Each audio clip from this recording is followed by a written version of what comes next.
SIR এর অতিরিক্ত কাজের চাপ, তার উপর আবার ভোটের ডিউটি। বিএলওর অস্বাভাবিক মৃত্যু, দাবি পরিবারের। দেগঙ্গার ঘটনায় চাঞ্চল্য। দেগঙ্গার আমুলিয়ায় বিএলওর মৃত্যু হৃদরোগে। এসআইআর এর চাপ সহ্য করতে না পেরেই মৃত্যু বলে দাবি পরিবারের। আজ সকাল 10টায় নির্বাচন কমিশনের নিয়ম অনুযায়ী ভোটের ট্রেনিংয়ে যাওয়ার কথা ছিল তার, কিন্তু তার আগেই বাড়িতে অসুস্থ হয়ে পড়েন তিনি। ঘটনায় মৃত বিএলও মনিরুল ইসলাম তলফদার। দেগঙ্গা আমুলিয়া গ্রাম পঞ্চায়েতের 194 বুথের বিএলও ছিলেন তিনি। হৃদরোগে তার মৃত্যু হয় বলে দাবি পরিবারের। জানা গিয়েছে, এলাকার 194 নম্বর বুথে মোট ভোটার 1191, বিচারাধীন 129, নাম ডিলিট হয়ে গিয়েছে 94 জনের। বারবার এলাকার ভোটাররা বিএলওকে চাপ দিচ্ছিলেন।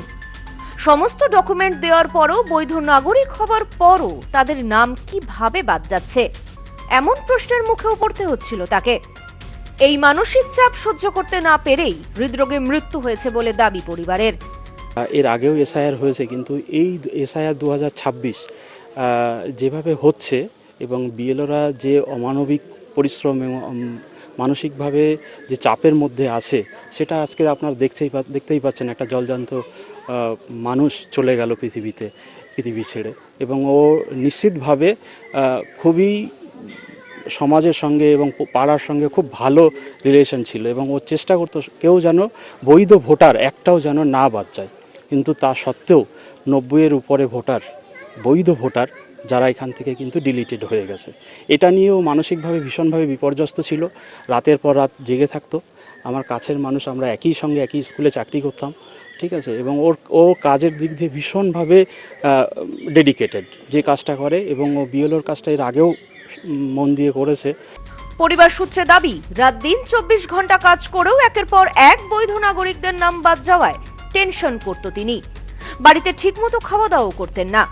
আজকে ভোটের ট্রেনিংয়ে যাওয়ার কথা ছিল 10টায়, তার আগেই বাড়িতে হঠাৎ অসুস্থ হয়ে পড়েন তিনি। স্থানীয় স্বাস্থ্য কেন্দ্রে নিয়ে যাওয়া হলে চিকিৎসকেরা তাকে মৃত বলে ঘোষণা করেন। উনি প্রথম থেকেই কাজ করছেন, কিন্তু খুব চাপের মধ্যে নানা রকমভাবে টেনশন করতেন। আমরা বোঝাতাম মাঝে মাঝে যে আপনি কাজ করিয়ে যান, কিন্তু ইতিমধ্যে খবর পাচ্ছি যে 94 জনের নাম ডিলিট হয়ে গেছে। বিশেষ করে এই 94 জনের নাম অনৈতিকভাবে ডিলিট হয়েছেই বলেই উনি মানসিকভাবে অত্যন্ত ভেঙে পড়েছিলেন। এবং আমরা গত ভোরবেলা, আমি আজকে ভোর 5টার সময় খবর পেলাম যে উনি হৃদরোগে আক্রান্ত হয়ে মারা যান। Bureau report, news no man's land, Deganga.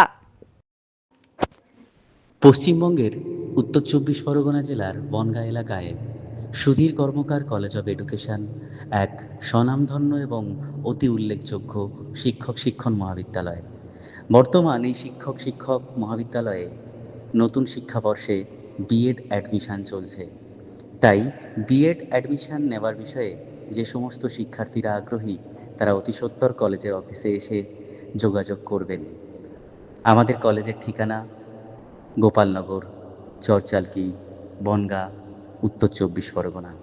Pin নম্বর 743235।